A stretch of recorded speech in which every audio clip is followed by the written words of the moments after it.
Everyone, welcome back to my channel. ಎಲ್ಲರೂ ಹೇಗಿದ್ದೀರಾ? ನಾನಿವತ್ತು ರಿಫ್ರೆಶಿಂಗ್ ಸಮ್ಮರ್ ಡ್ರಿಂಕನ್ನು ಮಾಡ್ತಾ ಇದ್ದೇನೆ.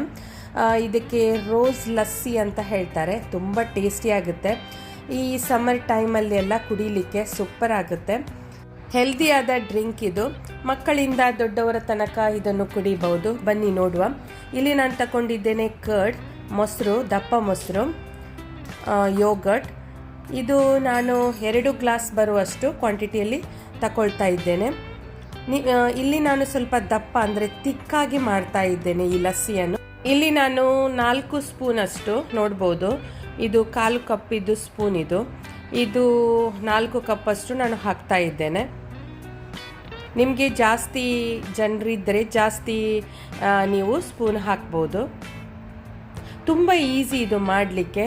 ಒಂದು 2 ನಿಮಿಷದಲ್ಲಿ ಕ್ವಿಕ್ಕಾಗಿ ಆಗುತ್ತೆ ಈ ರೆಸಿಪಿ. ಅದೇ ನೋಡ್ಬೋದು ನಾನು 1/4 ಕಪ್ಪಷ್ಟು ನಾನು ನೀರನ್ನು ಹಾಕಿದ್ದೇನೆ. ಅಂದರೆ 4 ಸ್ಪೂನ್ ಲಸ್ಸಿ ಆದರೆ 1 ಸ್ಪೂನ್ ನೀರು ಹಾಕಿದ್ದೇನೆ. ಇಲ್ಲಿ ನಾನು ದಪ್ಪ ಮಾಡ್ತಾ ಇದ್ದೇನೆ ಲಸ್ಸಿಯನ್ನು. ನಿಮಗೆ ಬೇಕಾದರೆ ಜಾಸ್ತಿ ಲಿಕ್ವಿಡ್ ರೀತಿಯಲ್ಲಿ ಬೇಕಾದರೆ ಸ್ವಲ್ಪ ನೀರು ಜಾಸ್ತಿ ಹಾಕಿ ಮಾಡ್ಬೋದು. ಮತ್ತು ಇಲ್ಲಿ ನಾನು ನೋಡಿ ಈ ರೀತಿಯ ಬೀಟರಲ್ಲಿ ಇದನ್ನು ಸರಿಯಾಗಿ ಕ್ರೀಮಿ ಟೆಕ್ಸ್ಚರ್ ಬರುವ ತನಕ ಇದನ್ನು ಬೀಟ್ ಮಾಡ್ತೇನೆ. ಅಂದರೆ ನೀರು ಮತ್ತು ಈ ದಪ್ಪ ಲಸ್ಸಿ ಸರಿಯಾಗಿ ಮಿಕ್ಸ್ ಆಗಲಿ ಅಂತ. ನಿಮ್ಮ ಹತ್ರ ಈ ರೀತಿ ಇಲ್ಲದಿದ್ದರೆ ನೀವು ವಿಸ್ಕರಲ್ಲಿ ಕೂಡ ಮಾಡ್ಬೋದು. ಮತ್ತು ಮಿಕ್ಸರಲ್ಲಿ ಮಾಡಿದರೆ ಅಂದರೆ ಬ್ಲೆಂಡರಲ್ಲಿ ಮಾಡಿದರೆ ತುಂಬ ನೀರು ಆಗುತ್ತೆ. ಅದಕ್ಕೋಸ್ಕರ ನಾನು ಈ ರೀತಿ ಮಾಡ್ತಾ ಇದ್ದೇನೆ. ಮೊದಲಿನ ಕಾಲದಲ್ಲೇ ಈ ವುಡನಿದ್ದು ಈ ರೀತಿ ಇರ್ತಿದ್ದು ಲಸ್ಸಿ ಎಲ್ಲ ಮಾಡಲಿಕ್ಕೆ. ಅವರು ವುಡನಲ್ಲೆಲ್ಲ ಮಾಡ್ತಿದ್ರು ಹಿಂದಿನ ಕಾಲದಲ್ಲಿ ಎಲ್ಲ. ನನ್ನ ಅಜ್ಜಿ ಎಲ್ಲ ಅವರ ಹತ್ರ ವುಡನ್ ರೀತಿಯಲ್ಲಿ ಇತ್ತು. ಈ ರೀತಿಯಲ್ಲಿ ಅವರು ಬೀಟ್ ಮಾಡ್ತಿದ್ರು ಅಂದರೆ ಲಸ್ಸಿಯನ್ನು. ಹಾಗೆ ನಾನು ಸರಿಯಾಗಿ ಬೀಟ್ ಮಾಡ್ತಾ ಇದ್ದೇನೆ, ಅಂದರೆ ಕ್ರೀಮಿ ಟೆಕ್ಸ್ಚರ್ ಬರಲಿ ಅಂತ. ಈಗ ಇದಕ್ಕೆ ಹಾಕ್ತಾ ಇದ್ದೇನೆ 2 ಟೇಬಲ್ ಸ್ಪೂನ್ ಅಷ್ಟು ರೋಸ್ ಸಿರಪ್.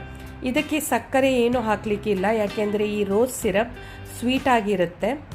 ಮತ್ತು ನಿಮಗೆ ಜಾಸ್ತಿ ಸ್ವೀಟ್ ಬೇಕು ಅಂತ ಅನಿಸಿದರೆ ಒಂದು 3 ಟೇಬಲ್ ಸ್ಪೂನ್ ತನಕ ಹಾಕ್ಬೋದು.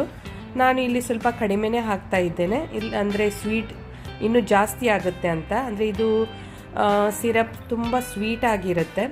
ಹಾಗೆ ಇದು 2 ಟೇಬಲ್ ಸ್ಪೂನ್ ಹಾಕಿ ಪುನಃ ನಾನು ಇದನ್ನು ಬೀಟ್ ಮಾಡ್ತಾ ಇದ್ದೇನೆ. ಅಂದರೆ ಈ ಕಲರ್ ಮತ್ತು ಈ ರೋಸ್ ಸಿರಪ್ ಸರಿಯಾಗಿ ಇದರ ಜೊತೆ ಮಿಕ್ಸ್ ಆಗಲಿ ಅಂತ.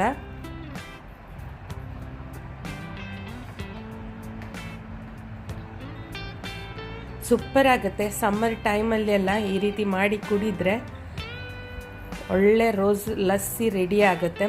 ಹಾಗೆಯೇ ಹೆಲ್ತಿಗೆ ಕೂಡ ಇದು ತುಂಬ ಒಳ್ಳೆಯದು. ಇದರಲ್ಲಿ ನಾನು ಏನು ಕಲ್ಲರೆಲ್ಲ ಏನು ಯೂಸ್ ಮಾಡಲಿಲ್ಲ. 3 ಇಂಗ್ರೀಡಿಯೆಂಟ್ಸಿಂದ ಮಾಡುವಂಥ ಲಸ್ಸಿ ಇದು.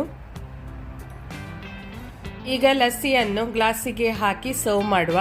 ಅದರ ಮೊದಲು ನಾನು ಗ್ಲಾಸನ್ನು ಸ್ವಲ್ಪ ಡೆಕೋರೇಷನ್ ಮಾಡ್ತಾ ಇದ್ದೇನೆ, ಅಂದರೆ ಸ್ವಲ್ಪ ಚೆನ್ನಾಗಿ ಕಾಣಲಿ ಅಂತ. ಗ್ಲಾಸ್ ರೋಸ್ ಸಿರಪ್ಪಲ್ಲಿ ನೋಡಿ ಸೈಡಿಗೆಲ್ಲ ರೋಸ್ ಸಿರಪ್ ಎಲ್ಲ ಹಾಕಿ ಒಂದು ನೋಡಲಿಕ್ಕೆ ಕೂಡ ಚೆಂದ ಕಾಣ್ತದೆ.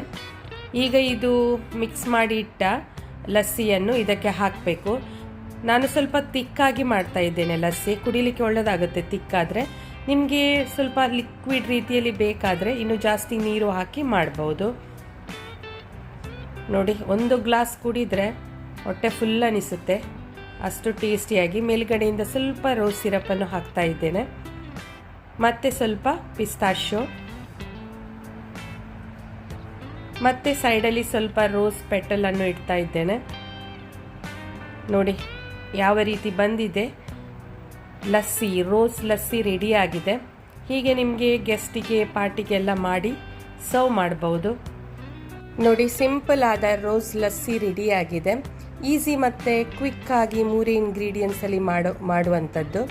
ನಿಮಗೆ ನನ್ನ ಈ ರೆಸಿಪಿ ಇಷ್ಟ ಆದರೆ ಒಂದು ಲೈಕ್ ಕೊಡಿ, ಶೇರ್ ಮಾಡಿ, ಸಬ್ಸ್ಕ್ರೈಬ್ ಮಾಡಿ, ಮತ್ತು ಕಮೆಂಟ್ ಮಾಡಿ ತಿಳಿಸಿ ನಿಮಗೆ ಹೇಗೆ ಅನಿಸಿತು ಅಂತ.